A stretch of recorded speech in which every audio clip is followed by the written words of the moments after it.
This is sample paper 5 of chemistry MCQs we are going to do. Are you tired?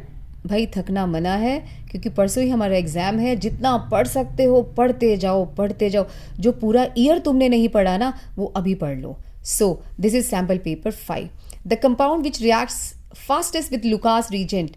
आपको पता होगा tertiary वाला करता है. टर्शरी वाला ढूंढो इसमें से कौन सा है. 2-मिथाइल प्रोपेन 2-ओल वाला है. विच of the following has the highest melting point but least solubility in given solvent. देखो मेल्टिंग पॉइंट डिपेंड करता है डाइपोल मोमेंट पे. डाइपोल मोमेंट किसका ज़्यादा है? ऑर्थो वाले का होता है हमेशा. ये रहा ortho dichloro benzene. Out of TiF6 2 negative, COF6 3 negative, Cu2 Cl2 and NiCl4 the colourless species are. Very simple. याद करो शक्ति विक्रम फेकॉनी क्यू जना. जो फर्स्ट ट्रांजिशन सीरीज है उसके मेंबर्स का नाम है ये. देखो क्वेश्चन बार बार रिपीट हो रहा है ये आपका. शक्ति विक्रम फेकॉनी क्यू जना. ये फर्स्ट ट्रांजिशन सीरीज है. इसका एटॉमिक नंबर 21 है. यहाँ तक जाओ तो आपका आ जाएगा 30. इनकी कॉन्फ़िगरेशन लिखते जाओ. 21 3D1 4s2 3D2 3D3 3D5 exceptional था. 3D5 3D6 3D7 3D8 3D9 की जगह 3D10 हो जाएगा. और 4s1 3D10 4s2 ये आपको रटी होनी चाहिए. अब इसके बेसिस पर TiF6 में इसकी वो क्या है ऑक्सीडेशन स्टेट 4 है. देखो यहाँ गिवन है इसी को देख लेते हैं. 3s2 3p6 बचेगा. जब इसके 4 इलेक्ट्रॉन निकाल देते हो तो ये आपका क्या आएगा कलरलेस. और कॉपर का कॉपर +1 की कंडीशन में ये भी कलरलेस आएगा. और बाकी कलर्ड हैं बिकॉज उसमें जब भी 3D1 से 9 इलेक्ट्रॉन बचेंगे वो हमेशा कलर्ड होते हैं. तो आपको ये लाइन रटी होनी चाहिए इन सब क्वेश्चंस के लिए. Which of the following pairs is the essential constituent of our food. Nucleic acids lipids. Fat कौन खाता है भाई? Protein and carbohydrates. यहाँ में से ये ऑप्शन यही करेक्ट ऑप्शन है. दोनों ही हम ज़्यादा खाते हैं और खाना चाहिए. Consider the following graph. देखो ग्राफ फिर रिपीट हो रहा है. लिमिटिंग मोलर कंडक्टिविटी कितनी है? यहाँ तक ये 0 कंसेंट्रेशन वाली. मोर देन 140 9.8 आनी चाहिए. एक ही ऑप्शन है ये रहा. Consider the following reaction. इस रिएक्शन में ये शो हो रहा है HCnCHO एल्डिहाइड ग्रुप के साथ रिएक्शन करता है या कीटोनिक के साथ. तो देखते हैं ऑप्शन क्या दे रखी है. The given reaction confirms the presence of primary alcoholic group. No. 5OH group. No. ये तो ग्लूकोज पेंटासीटेट शो करता था. All 6 carbons are in a straight chain. No. Glucose plus HI gives hexane. उससे इंडिकेट होता है. Presence of carbonyl group. True.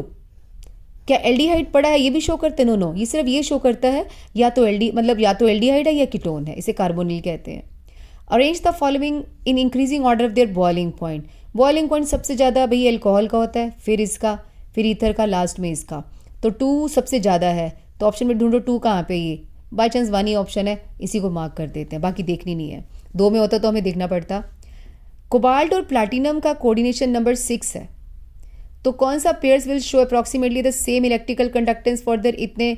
देखो इस question का मतलब है इन सब में से कौन से 2 कंपाउंड ऐसे हैं जिनकी इलेक्ट्रिकल कंडक्टिविटी सेम है. सिंपल सा फंडा है. जिनकी आयोन्स का नंबर सेम होगा उन्हीं की सेम होगी. यहाँ पे देखो 4 अमोनिया अंदर है, 2 क्लोरीन अंदर है, 1 बाहर है. कैसे पता चला? उसने कहा कि इनका कोऑर्डिनेशन नंबर 6 है. तो अगर हम इसकी स्पीशीज बनाए, मैं एक ही बना के दिखा रही हूँ. कोबाल्ट है, 4 ammonia will go inside the bracket और 2 की कमी रहेगी, 2 क्लोरीन अंदर आ जाएंगे, 1 क्लोरीन बाहर है. इसको वाटर में डिजोल्व करो तो 2 आयोन्स बनेंगे. अब इसको देखो PTCl4 है, 4 अमोनिया है, 4 अमोनिया अंदर गए, 2 क्लोरीन बाहर आ गए. अब ये हमें 3 आयोन्स देगा. नो, ये ट्रू नहीं है. हम इनमें से सबके बना के देखने हैं. सी वाले को देखो, इन दोनों में नंबर ऑफ आयोन सेम है तो ये करेक्ट आंसर है. ऐसे बना के देखना है आपको. इसमें देखो 5 अमोनिया अंदर, 1 क्लोरीन अंदर, 3 क्लोरीन बाहर, 6 के 6 अंदर, 3 क्लोरीन बाहर. ट्रू. तो दोनों की सेम आएगी electrical conductivity. Which of the following can be prepared using Gabriel phthalimide synthesis. Come on, ये तो अब तक सबको पता चल गया होगा कि प्राइमरी एलिफेटिक एमीन्स. चलो एक क्वेश्चन और बता देती हूँ. प्राइमरी एरोमेटिक एमीन क्यों नहीं बना सकते गैब्रियल थैलीमाइड से? इसका आंसर है because aryl halides are lesser reactive. आप क्रैम ही कर लो ना सीधा. ये क्वेश्चन भी बहुत इंपॉर्टेंट है. In the sequence of reactions cram नहीं कर सकते तो पूरी वीडियो देख लो, 1 शॉट वाली. For the sequence of reaction C2H5MgI. Now remember all the reactions of Grignard reagent. फिर उसके बाद हाइड्रोलिसिस करी, हमें मिला tert pentyl alcohol. Just remind of the thing that कोई भी ग्रिग्नार्ड रीजेंट कीटोन के साथ रिएक्शन करके हमें टर्शरी एल्कोहल देता है। अब यहाँ पे टर्ड पेंटाइल एल्कोहल का मतलब है टर्शरी एल्कोहल। तो देखो ढूंढो इसमें कीटोन है कोई? Yes, this is the answer.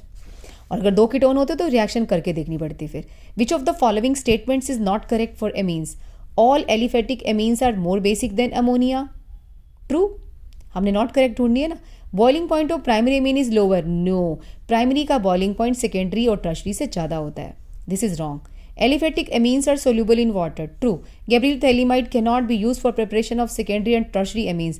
चलो इसका आंसर भी बता देती हूँ। Because only one replaceable H is present in thalidomide. अगर हम थैलीमाइड की स्ट्रक्चर देखें उसमें केवल एक ही H पड़ा है जो कहता है आओ मुझे हटा के मिथाइल को लगा लो। नेक्स्ट है कंसिडर द फॉलोइंग स्ट्रक्चर। देखो बेस है, ये शुगर है, बेस है, शुगर है और फास्फोरिक एसिड है। आपको पता है न्यूक्लियोसाइड क्या होता है? Base plus sugar. तो इसको न्यूक्लियोसाइड कहेंगे, इसको न्यूक्लियोटाइड कहेंगे। This is the answer. आपको पता है 1 2 3 क्यों बोलते हैं इसको? 1 2 3 क्यों नहीं बोलते? क्योंकि बेस के अंदर भी ना 1 2 3 कार्बन की नंबरिंग है, तो इसकी नंबरिंग को अलग करने के लिए डैश दिया गया है। A complex compound in which the oxidation number of metal is 0। देखो सारे कार्बोनिल्स के अंदर, in all the carbonyls, metal का ऑक्सीडेशन स्टेट 0 होता है। The product form during Hell Volhard Zelinsky reaction HVZ या alpha halogenation. So this is the answer. आपने ये देखना है कि COH के बाजू वाले कार्बन पर हेलोजन लगा होना चाहिए, उसी को HVZ रिएक्शन कहते हैं। नेक्स्ट है bromination of phenol takes place even in the absence of Lewis acid. True. याद करो ये हम वाटर की प्रेजेंस में लेते थे, तीनों पे आता था, CS2 में 1 पे आता था, तो बिना AlCl3 के हो जाती है रिएक्शन। इन फिनोल OH ग्रुप जो होता है वो हाईली डीएक्टिवेटिंग है। नो, ये एक्टिवेटिंग होता है और ऑर्थो पैरा डायरेक्टिंग होता है। फॉल्स। ट्रू, सी आंसर है। 0 order reactions are relatively uncommon but these occur under special conditions. True, normally 0 order बहुत कम होती है बट इनको कंडीशंस को चेंज करके हम ऑर्डर ऑफ रिएक्शन चेंज कर लेते हैं। Thermal decomposition of HI on gold surface is 0 order reaction. True, but in दोनों का आपस में कोई लेना देना नहीं है, तो दोनों बातें ट्रू हैं, बी आंसर है।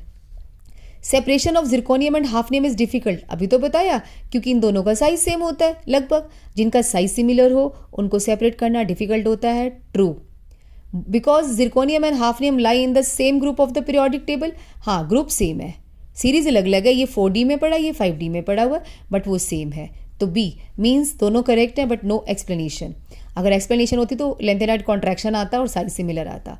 इन acylation reaction of amines equilibrium shift to the right hand side in the presence of pyridine। Well, याद है एसाइलेशन ऑफ एमीन? ये क्वेश्चन बहुत बार आ रहा है।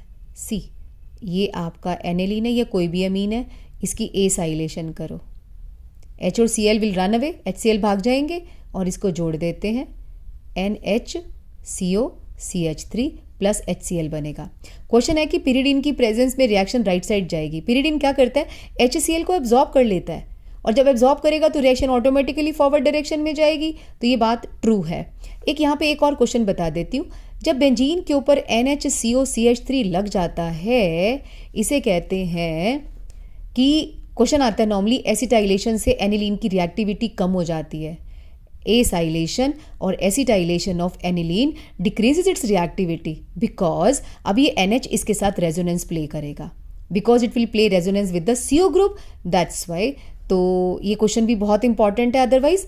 तो यहाँ ये ट्रू है, pyridine HCl को एब्जॉर्ब करेगा, reaction will move in the forward direction.